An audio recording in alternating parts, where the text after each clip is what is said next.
Aye, here it is. Now listen, I told you it would be in here. The headline is Gallant Rescue of a Crew of 8 Persons. The very heavy northeasterly set into the bay on Saturday.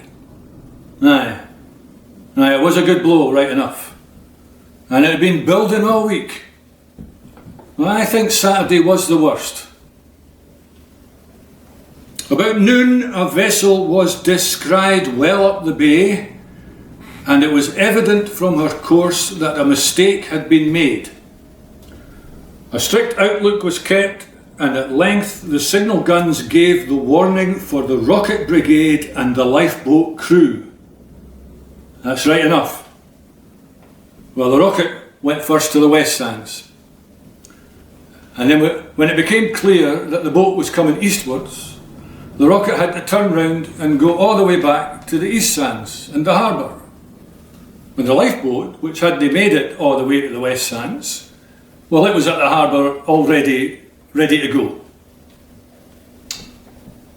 Oh, aye, lifeboat committee get a mention too. Along with Captain Wright and Mr Woodrow from the Coast Guard. Yes, the vessel brought up northwest from the harbour, which was labouring very heavy, and it was seen that one anchor had slipped and the other was dragging. Well, first the mainmast and then the foremast were cut down to ease her, and then the order was given for the lifeboat to go off. Well, what happened next was, in my view, a disgrace. Davy Wilson and John Sutherland refused to go out with the boat. Wilson said it wasn't his job to go and save property, but to save lives. And if they want to let the boat drift onto the strand, he'd happily go out and rescue the crew. Well, their cork jackets were taken off them, and I was one from any number of volunteers offering to go out and take their places, and I was happy to do it.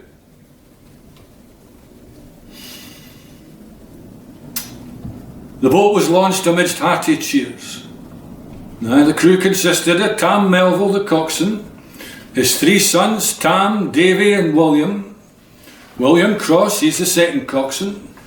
Billy MacDonald, Melvin Brown, Jimmy Davidson, Willie Chisholm Jr., Jimmy Drummond, Alexander Miller, he was one of the volunteers. Willie Wilson, he was a volunteer. And James Black, volunteer. I didn't think he'd got my name, but there it is. Last but not least. A steady pull soon brought her alongside, and the crew were got on board exhausted enough. The intensity of the interest with which these proceedings were watched by the assembled thousands on the shore would have required to be seen to be understood.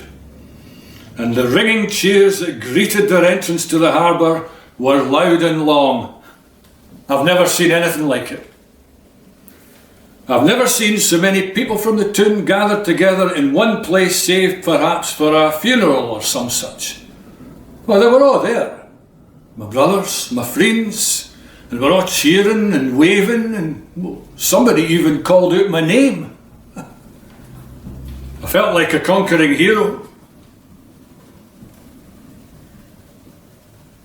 The vessel was the brig Oscar, 190 tons, from Sandesund in Norway, bound for Dundee with a cargo of battens. Both vessel and cargo are insured. The crew were seen to by the Shipwrecked Mariners Association and were lodged with Mr. Buddo of Baker Lane early in the evening. And the vessel drifted onto the rocks, and entering one of the long lakes stern first, lies now a total wreck within 100 yards of the old castle. The removal of the cargo began on Monday morning. Well, old Gibson got in there guy quick, didn't he? Eh? Did you know it Cost £9.13 for the lifeboat that day. And it all has to be raised locally. And I believe that the summer visitors contribute well to it as well. Oh, I didn't know the Boar Hills lifeboat had launched that day too.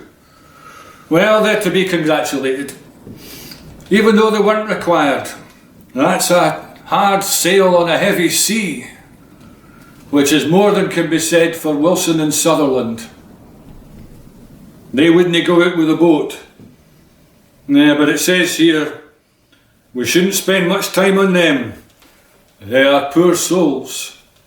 Well, they shouldn't be thought of as representatives of this town.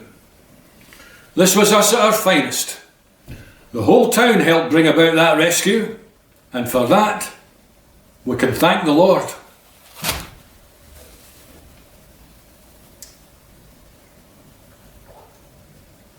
Oh, aye, and it would go down fine, thanks.